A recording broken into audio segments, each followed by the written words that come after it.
Minicamp Day 1, a special impromptu live edition of Talkin' Ball Live, right after the Giants' first of 2 days of practice in the June heat before they break until training camp in late July. Saw a lot on the field and wanted to get it to you guys first. I have a jam-packed practice report in the New York Daily News up on the website now, nydailynews.com/sports. But I wanted to have an opportunity to talk to you guys right here, right now. This is a YouTube exclusive. You won't listen to this on audio. This won't be available on Spotify, Apple, wherever. If you get it on YouTube, that's where you're hearing it first, and that's the only place you're going to hear it. Jacob Petruzzi says, smack that like and sub button for Pat on your way in. Appreciate you, Jacob, bringing the same fervor and enthusiasm that you do to our lives on Monday and Thursday nights. I'm doing great. Jacob, great to see you in here. Great to see the fans climbing in here on a mid-afternoon on a summer Tuesday. And let's get right to it. First of all, Wandale Robinson, third play of the practice, runs a slant, breaks off, Cordell Flott off the line, catch and run, 65, 70-yard touchdown, something around there. Explosive play from Drew Lock to Wan'Dale Robinson. Obviously, for every positive, you can look at the critical element of it where Cordell Flott was not very close to Wan'Dale when he caught it. And obviously, a fast player like that can scoot, and he finds his way to the end zone. Brian Daboll calling plays on the headset from the sideline. Mike Kafka had a headset on, but pretty clear that Brian Daboll continues to be the Giants' primary play caller, as I've told you guys since January, expecting him to call the plays. Mike says, why won't the Giants post the video of the interviews today? I'm not sure, Mike. What I want to see, Mike, is the video of Malik Nabers' best catch from OTA number 9 last Thursday's practice. The reason is because it was far and away the best play I've seen all spring. We had a hypothesis that maybe he didn't land in bounds on his leaping deep grab on a broken play from Drew Lock, and that's why the Giants didn't post it. But just asked Malik Nabers here today. I said, hey, were you in bounds on that one catch? And he said, of course, I'm always in bounds. So I like that. I like his swagger. Jake Oppenheim asks, he says, Cager, a chance to have a big impact on offense with no Darren Waller. Lawrence Cager does have a chance to have an impact, Jake. I thought last year he had a chance to have an impact. He's a talented player, a guy who I thought was going to get more of an opportunity last year. But after getting a little bit of run early in the season, he got nailed to the bench. I do believe that his role in blocking on the goal line play in Buffalo played a role in that, but definitely more complicated than one play. But certainly he's a guy who had a strong offseason last year, and then it didn't translate to playing time and opportunities in the regular season come the fall. So hopefully that happens this year now with them needing more bodies at tight end. One thing I want to say about tight end, Daniel Bellinger didn't do much, if any, team periods throughout the spring that we could see. He missed an OTA that we were at, and then we didn't see him on the team in 11-on-11 during this practice. And I asked him if it was something physical bothering him, an injury. He said no. So I said, well, are they resting you? And he said, well, I wouldn't call it rest. And he claimed that he was not practicing with team periods because it was giving Theo Johnson, the rookie, and Lawrence Cager an opportunity to get mental reps and get into the offense, get in the flow so that Bellinger isn't running just all the reps himself. That doesn't add up to me. I don't follow exactly what's going on there. I don't know what that is, but definitely a strange development, something that I'll continue to monitor. Joe says, how has Evan Neal and the offensive line looked? So, Joe, I'm glad you mentioned that. My primary takeaway from this practice, like I mentioned right off the bat, Wan'Dale Robinson makes a great play. And there are positives to mention, like Drew Phillips, the rookie corner, had an interception on a dropped tip pass by Dennis Houston, thrown by Tommy DeVito. Caleb Hayes, the reserve corner, had 2 pass breakups, played well. But unfortunately, my big takeaway was Evan Neal has gone now from, 2 OTAs ago, we saw Evan Neal on the field for individual work and then doing things on the side along with Matt Nelson, the free agent signing tackle.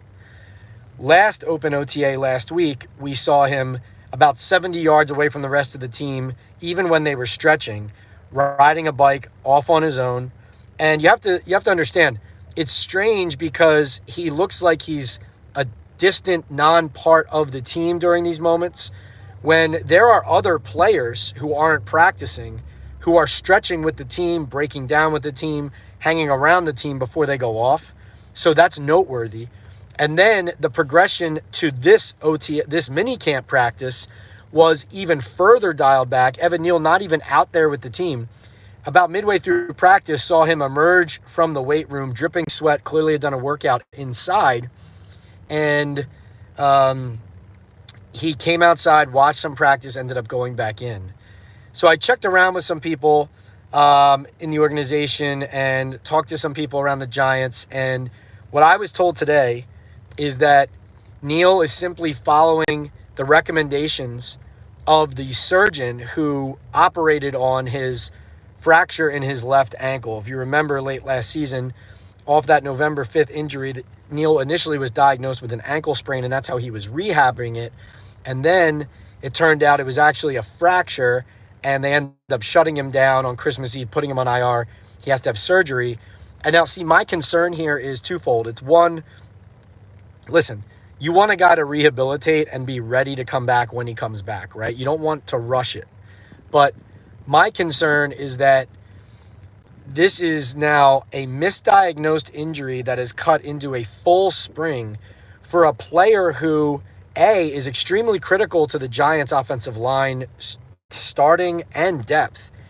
And it's also, remember last season with Evan Neal dealing with some of the maturity stuff as far as how he handled the fans and the criticism, some of it valid, some of it over the top.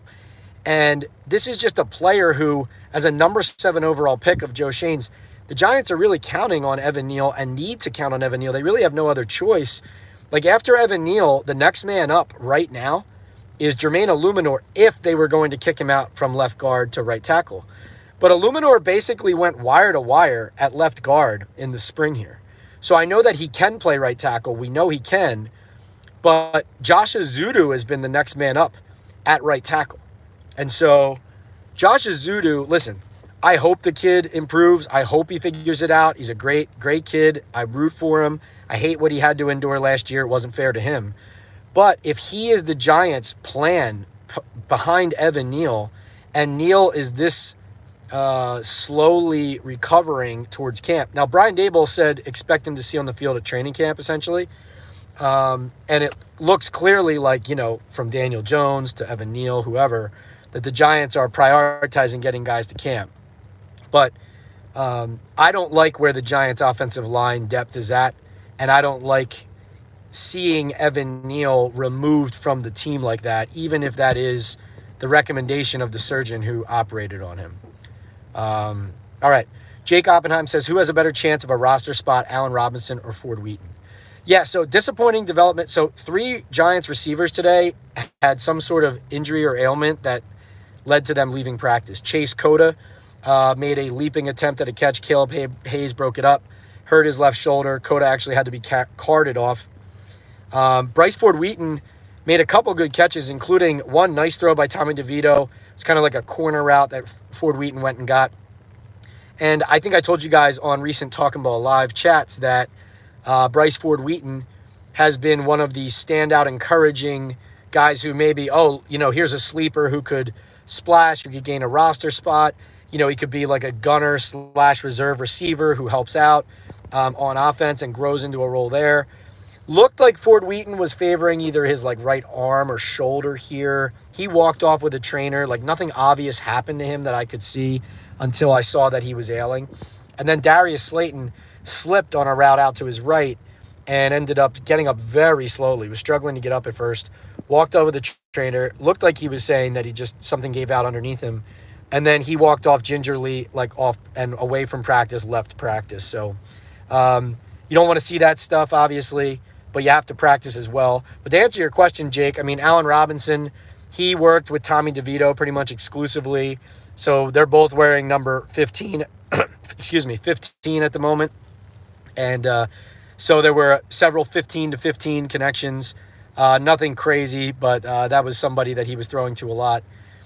So, obviously if Ford Wheaton's not healthy and he's not on the field, then Allen Robinson would have a leg up. I do think the Giants need veteran presence on this team. I mean, youth is great, developing players is great, but in order to win games, you need to have guys who have proven they can do it and can go do it in games. Justin says, so much for villain Daniel Jones. Yeah, he kind of chuckled. He got cut off a little bit there, but he said, we'll see about the beard being gone. I think Daniel was saying that with media day coming and with team pictures happening, that he had shaved it. But I kind of saw a glint in his eye. I think he understands the swag that the beard was bringing. And I think we'll see the beard again. That's my prediction. Rick says, Daboll and Cage are one of the most improved players. What has stood out to you compared to where they were last year? Well, I thought that was a convenient thing for the coach to suddenly say now, the day after Darren Waller, or 2 days after Darren Waller retires, like, hey, look how great this tight end is on our roster. But I do think, like I said, I do think that's a valid point that Cager looks good. I said that last practice, that he made several plays. But like I said, I thought Cager had a good summer and offseason last year. And then clearly the coaches demonstrated they didn't trust him once the season started. Or I don't know if that went up to Joe Shane too, because he creates the game day rosters along with Brian Daboll. He's very involved in that. So, listen, Cager's a really good receiver. He's talented. He's athletic. Hopefully it translates to the coaches showing trust in him and giving him opportunities on Sundays. By the way, Jack Stoll, the tight end, was not practicing. Good amount of guys not practicing. Micah McFadden, Isaiah Simmons, Gunnar Olszewski, Jack Stoll. Azeez Ojulari practiced but did not participate in team periods. Some of the top players were dialed back late in practice. So like Andrew Thomas, Brian Burns, Dexter Lawrence, those guys practiced, but then like in a late period, they kind of took them out and like as if they were kind of managing their snaps or workloads there. But yeah, McFadden and Simmons on the side. Jones didn't do much because they didn't do 7-on-7 because Daboll wanted to do more teamwork. Like I said, Bellinger not doing team reps and confusing circumstances there. Stanley Thomas Oliver, the corner, was on the side. Javarius Owens, the safety, was on the side. Who else? Timmy Horn, the defensive tackle. And Isaiah McKenzie came on for punt returns briefly, but didn't do much. Was on the side. And then Trey Hawkins and Aaron Robinson, nowhere to be seen. Now, that's normal for Aaron Robinson, but Trey Hawkins, the Giants' second-year corner, didn't see him at all. Didn't see him on the side. Didn't see him standing next to practice. Didn't see him come out from doing something inside. So, don't know what's going on there. I'm guessing, like, normally something like that with a player who's a reserve battling for a spot, if he's not on the field or around, probably means it's an injury, but hopefully not. Like, we'll see. We'll ask Daboll. Brian Daboll talks before these practices, so with some of these things, obviously you can run it down with sources here and there, but sometimes things aren't readily available. So a lot of times we end up getting kind of updates on the back end of like kind of the next day. So Wednesday morning, getting an update from Brian Daboll, hopefully on some injuries or developments we saw on Tuesday. So that's kind of a roundup of what we saw on the field. Joe said, what side of the defensive line are they using Brian Burns? They'll move them around. They'll move those guys back and forth. We did see a snap with Kayvon Thibodeau in coverage today, FYI. I think today, with the way they started, actually I have my notes right here. The way they started, it was Kayvon Thibodeau on the left over the right tackle and Brian Burns on the right over the left tackle. And primarily that's what we've seen. We've seen Kayvon over the right tackle and Brian Burns over the left tackle, but they have mixed and matched. It hasn't been like just one way, but that seems to be the way that they start off normally. Jake says, who is going to get the majority of the reps inside next to Dex? So far, it's been Ryder Anderson, DJ Davidson. I'm assuming that Jordan Phillips is a guy who they're going to use come the season, but who they're not giving a lot of work to during these practices. But Ryder Anderson's getting a lot of run. So, listen, let me tell you something about your Giants, guys. if they have the same type of amount of and severity of injuries here and there that they've had in previous seasons, this is going to be a rough year. Because right now they are asking / hoping for guys who have been reserves or fill-ins and stopgaps to take the next step and be like starters. So like I like Nick McLeod a lot. He should have got, I agreed that he should have played more in certain spots last year. But as a full-time starting nickel, how is that going to go, right? Cordell Flott going from the slot and a developmental player who's showing some encouraging signs to your starting outside corner. How's that going to go? If Ryder Anderson is playing huge minutes inside, how's that going to go?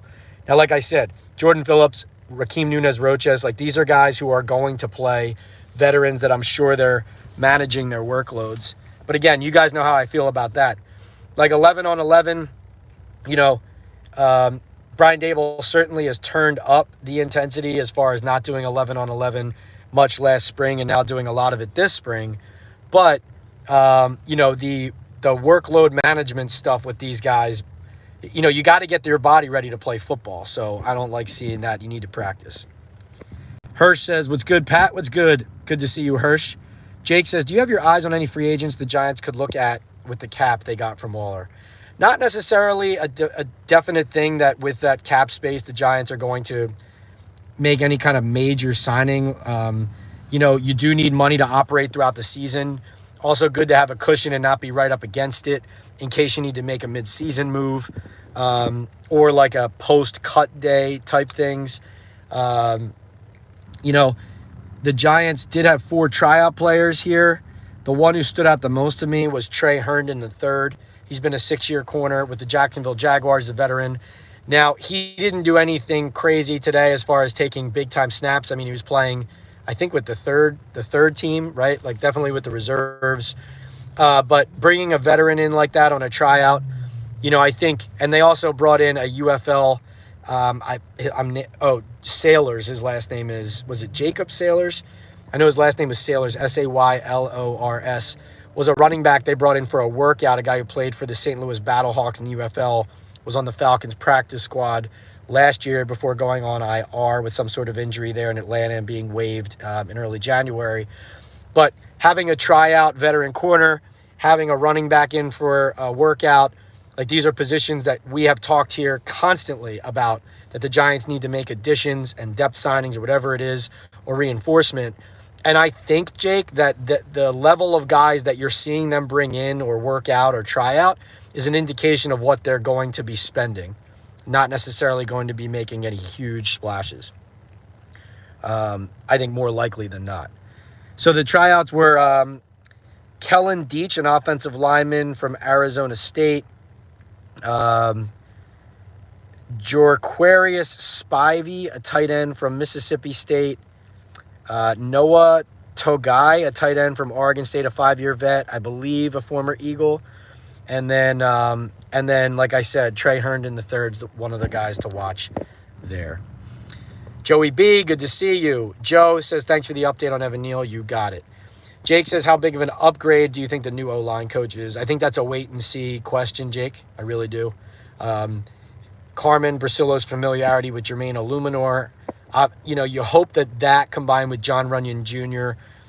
Being a veteran and a guy who can be a conduit, and hopefully those guys help JMS take the next step that he's determined to take. And then, you hope that with Evan Neal, I mean, you're looking at projecting him to be the healthy starting right tackle in training camp, but who knows at this point. Let's see. Joel says, this is such a bad plan that the Giants staff has for the O-line. Yeah, Joel, I'm concerned. Joey B says, go sign Pugh. I'm with you. Guy says, love Pugh, but I think he isn't close to what the Giants need. Well, one thing about Justin is that even though he can play guard and tackle, he's a guard. So I think maybe Pugh is the guy. Like if Evan Neal's not your tackle and you have to kick Illuminor out and move Stinney up to left guard, then you sign Justin Pugh for that, and then you have Stinney and Pugh and Runyon Jr. on the interior to help you. Plus, maybe you hope you catch some lightning in the bottle with Jake Kubas, the guard, that the undrafted rookie they have out of North Dakota State. But again, it's hard to count on those types of players. I agree. I think Pugh belongs on this team. Joe says, I won't be surprised to see Joe Schoen bring in a veteran O-line, cut down if Neal's recovery from his fracture is slower or has any setbacks during camp. Joel says we should sign a CB2 with some of that money that we got from the Waller retirement. Yeah, but who are you going to get? Like a Stephon Gilmore? Like, is a guy like that really going to sign with the Giants at this point? Did I see Steven Nelson retired the other day? And also, like I said, the Giants are going to be, there is a lot of time left between now and the start of the season with training camp, potential injuries, needing to replenish certain areas of the roster, mid-season, if you have to make upgrades or additions. You need room to operate, and the Giants aren't used to having that kind of room to operate. But if you get that kind of cap space, you don't necessarily go and just spend it in one place. And like I said, to spend it on a big-time player, you need a player who wants to come play here, right? If they're a free agent, unless you're trading for somebody. Let's see. Jake says, what do you see the running back rotation looking like? Tracy, a real shot getting a split. By the way, Tyrone Tracy Jr. and I think it was Theo Johnson kind of collided on a kickoff drill, and they both looked shaken up, but they both stayed in practice, but just worth mentioning. You know what? I think, first of all, I'll say this. Interesting to me, they have basically all of their running backs, all the quote-unquote top running backs that you would think in their depth chart, like Singletary, Miller, Tracy, they're all working on kickoffs right now. I don't know if that's going to dial down. You would think that somebody would be reserved for just playing offense, not special teams. Even Wan'Dale Robinson gets involved on the return game. Maybe it's just the more you can do, and they're just whatever works, that's what we're going to do. We're not going to protect anybody type deal. Obviously, you saw with the Adoree Jackson situation, though, that gets dangerous. But, yes, Tyrone Tracy got some reps in the red zone today. Singletary was the first running back up. It looked like Singletary, Eric Gray, and Tracy Jr. were the ones getting the primary running back reps. Again, a guy like Jashaun Corbin, talented and, not seeing as many snaps as he should, in my opinion. Joe says, how many reps is Drew Lock getting? Drew Lock's running the entire first-team offense. Daniel Jones isn't doing any 11-on-11 until training camp.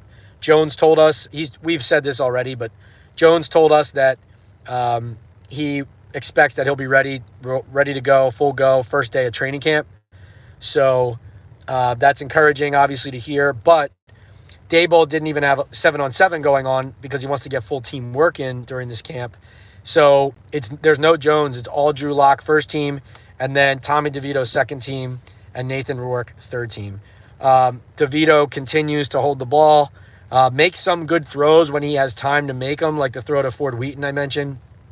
Also threw a touchdown to Theo Johnson after having all day to throw. But by and large, I like the physical capabilities and movement and operation of Rourke so far. I want to see more.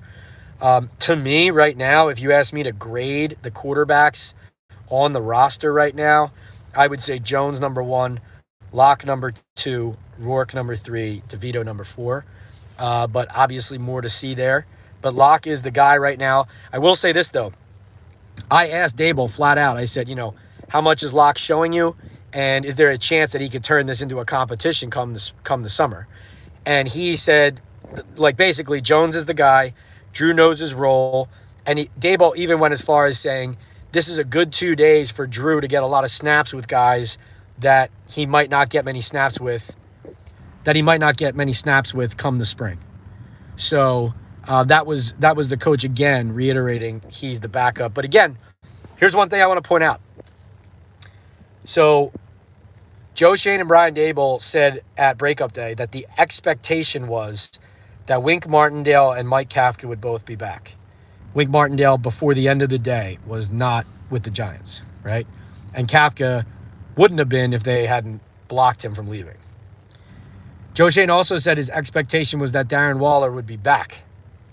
Darren Waller has retired and is not coming back. I bring that up because the expectation, according to Joe Schoen, earlier this spring, was that Daniel Jones would be the starter when he became healthy. Now they're saying all the right things right now about how Drew Lock's the backup, Drew Lock's the backup, Drew Lock's the backup. He knows his role.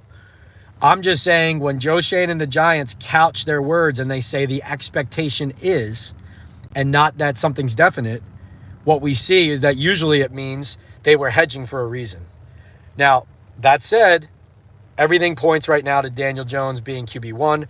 I told you guys, from what I've seen on the field, even with Lock looking more comfortable day in and day out, I still think from all the football I've watched Daniel Jones play, he is the more physically impressive, capable quarterback compared to Drew Lock. Obviously knows the offense, obviously has been here. So I still think if they're fully healthy and they're both the same, they're both healthy, they're both ready to go, I still think that Drew Lock hasn't shown enough for me to sit here and stand here and tell you, like, Drew Lock's the guy and Daniel isn't. But that said, I'm just saying, keep your eyes and ears open because the Giants have not, based on their rhetoric, especially throughout the spring, they left the door open based on precedent in what that means. The expectation is that something could change, but we'll see. Christian says, how does special teams look? It's not spoken about much, but last season it was a joke for the first 8 weeks. A lot of guys working at gunner. They definitely made a priority in free agency. Miles Boykin. They had Isaiah Hodgins working there, which, again, I don't know why Isaiah Hodgins re-signed here, but he has worked there. Ford Wheaton would be a loss if he's actually hurt because I think he can help them there as well. Nick McLeod, obviously very good at that. Christian, really interesting. I'll be writing about this more, but they've been working a lot on the new kickoffs, and for good reason, obviously. It's a new rule. You got to get used to it. I think that's a very interesting thing to talk about. And we'll talk more about that as we go. We talk to the coordinators tomorrow, Wednesday, so I'll have more to talk about tomorrow, Wednesday, after practice, after we talk to Gabriel, the new special teams coordinator. But I really do think that new kickoff rule is super interesting. OG, what's good, Pat? He says, I have to see it to believe it when it comes to Daniel Jones. That's fair. Houday in the house, all right. Joe says, who was getting reps at running back besides Singletary? Yeah, Tyrone Tracy Jr., Eric Gray primarily, but I saw Ja'Shawn Corbin make a couple plays. Who else am I leaving out? Dante Miller had a nice kick return. So, yeah. Let's see. D-Dan Shelton says the team has a ton of potential, but that means nothing at this point. Fair. Baseball says talking ball. That's right, we're talking ball. Jake says, is Bellinger tight end 1, Theo tight end 2 after Waller retirement? I don't necessarily think so. I actually, something's going on with Bellinger here. I mean, we need more of an answer. I don't know what it is. I'm going to try to get to the bottom of it. We'll ask Dable about it tomorrow. I'll try to run it down, but something's fishy here, like the fact that he's not participating. I mean, what are we talking about? This isn't like some star established veteran that you don't need to take reps in camp. Like, what are we talking about? I think it's more likely that the Giants jam-pack their tight end room with, like, Chris Manhertz is running with the ones. Jack Stoll would get ones reps if he was out there healthy, but he wasn't for this practice. Theo Johnson's getting those reps. I think it's more likely it's a crowded tight end room and something's going on there, and not to mention Lawrence Cager, right? So, I don't know. I'm not sure. Why did DJ save the beard? Finally shows some semblance of a personality and has to shave it off. Keep the beard, says Baseball. Yeah, hey, I agree. Like I said, DJ said, we'll see. We'll see. I think he left the door open to bringing it back. Jake says, is the huge SMU kid getting any burn on the inside? You're talking about Elijah Chapman. Well, he's only 6 foot tall. He's 278, though. Not a ton with the, I'm not seeing him up there with the ones by and large.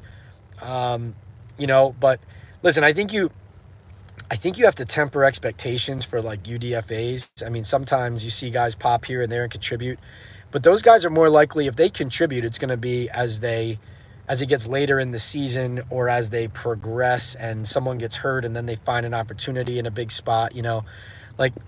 I would temper expectations for those types of guys, but it takes some time for players like that, even if they can be effective physically, often to fit into the way that the scheme is playing and to figure out how to anticipate things out on the field. Candyman says, a lot of fans want to spend the money we have now that Waller retired. I say wait until the end of camp to see what we may need. What do you think? yeah, you can't. You have to be ready to continue to reinforce the roster as well. You have to listen. This isn't a cop out answer, but that's what you pay Joe Shane for. You pay him to make those types of decisions of, okay, I have these resources. How do I best allocate them, right? And if I spend now, what could I be missing out on later? And if I wait, is my team good enough for me to wait, right? Like you're damned if you do, damned if you don't in some ways, like, right? Like whatever you decide there, if it doesn't work out, people are going to second guess you, but that's what you're paid for. So Candy, I think that from what you can see about the players they're bringing in for tryouts and workouts right now, it seems to me like that reflects where the Giants are looking, like the bargain bin, so to speak, financially, and trying to find value is a better way to put it. Justin says, how much cap space are the Giants getting with Waller out? $11.6 million. Davey says, I don't think the Giants look into other teams' practice squads enough.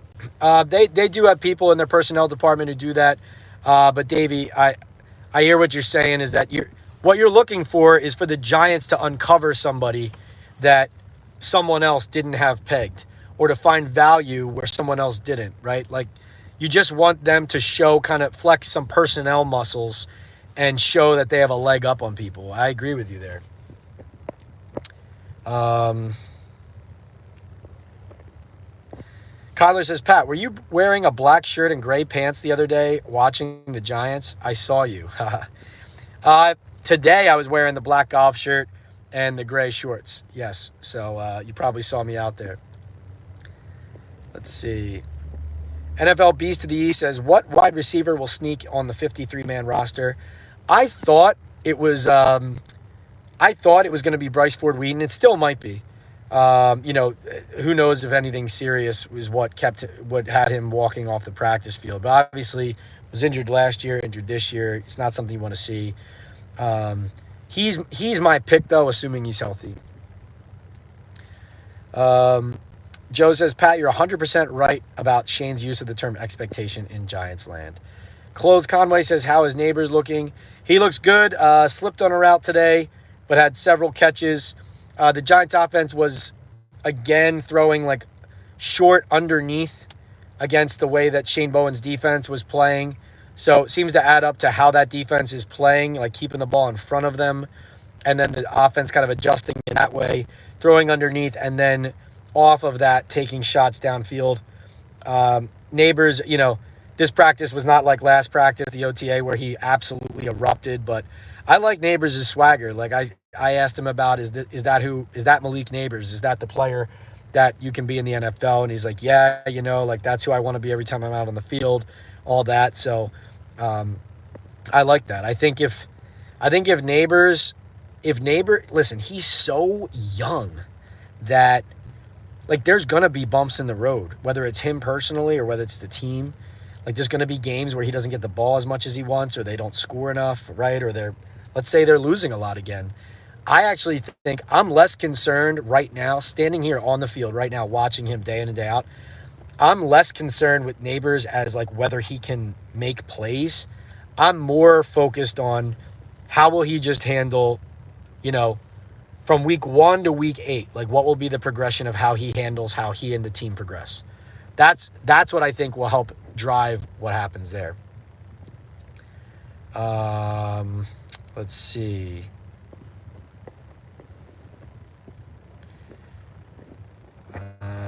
Just deleting some comments here. People getting a little crazy. Let's see.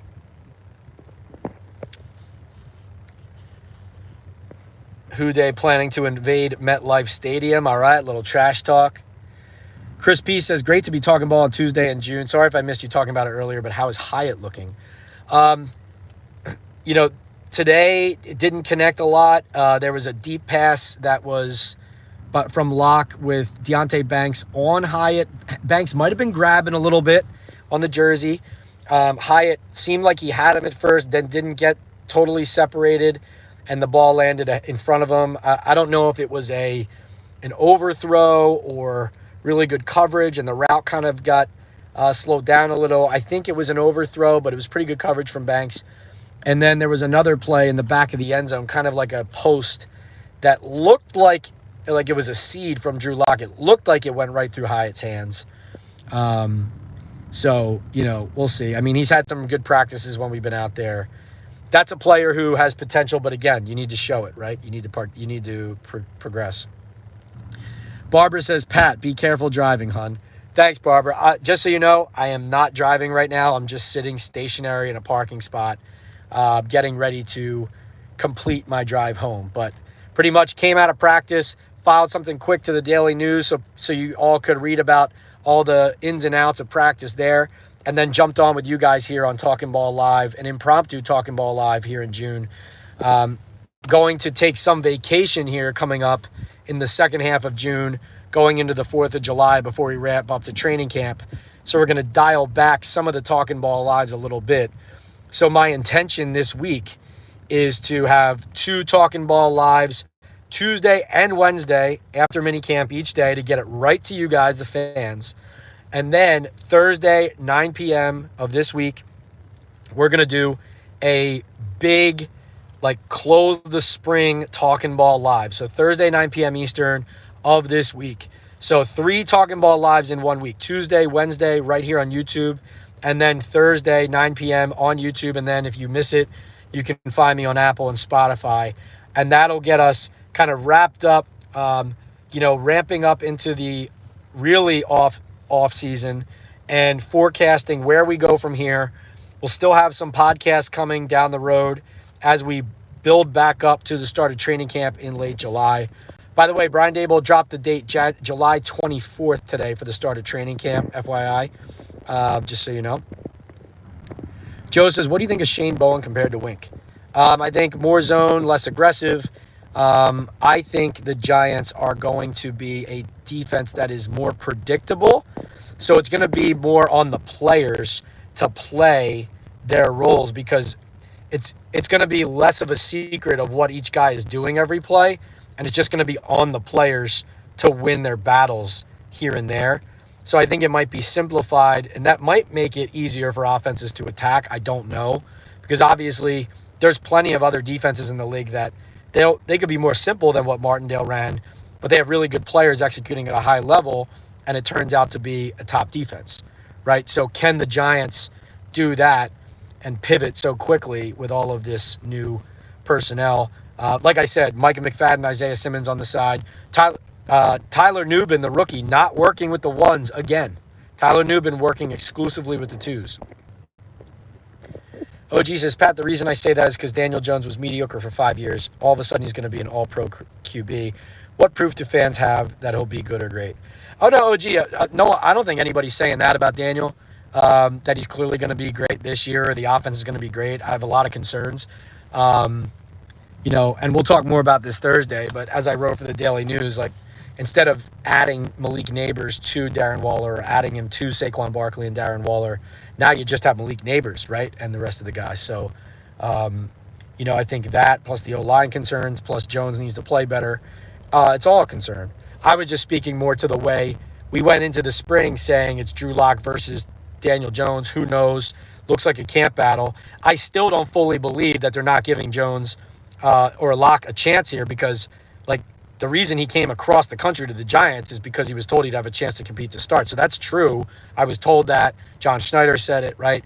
I'm just speaking more to, what I've seen from Drew Lock so far. I've just watched a lot of Daniel Jones football, and Daniel Jones is better than what I've seen from Drew Lock. That's all I'm saying.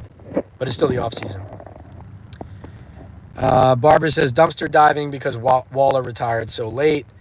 Let's see. Jake says, we have to start Nubin. Can't see us trotting out Pinnock and Belton. I don't know what's going on there, Jake. I really don't. Martin says, how bad should we start to worry about Evan Neal? I'm concerned, not just listen, if he's following that, like I reported today, he's following that advice from the surgeon about how to kind of ramp up steadily and slowly and how to work out and do the right thing for his body, then great. But I'm concerned because it's almost like he's working off on his own. I don't see him connected to the team like I see some other guys or most other guys. Again, he was not the only, I saw Evan Neal's face today, at least. Like, I didn't see Trey Hawkins and Aaron Robinson, but, given his importance to the team, the way this is going, the way they don't really have depth on the O-line, like, it is a concern. Yeah, Jake, I'm concerned about Nubin not playing with the ones. Like, let's go. It's time. I mean, he drafted the guy 47th overall. It was a need-based draft pick to replace Xavier McKinney, and he's not playing with the starters. What's going on? Chris says, Pat, do you see an identity forming offensively or defensively?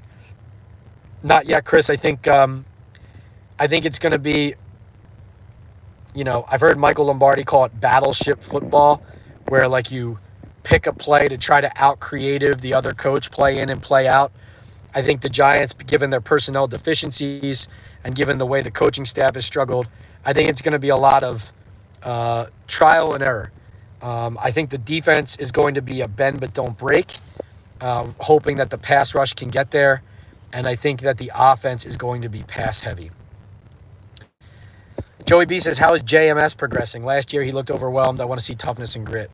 I haven't seen a ton of pressure coming up the middle from JMS's spot, but I think Dex and JMS, like, I don't think, I know even they were talking about the D tackles weren't trying to push the pocket straight back yet, right? Like they haven't focused on that area. They're trying to stay healthy and work on things system-wise, right?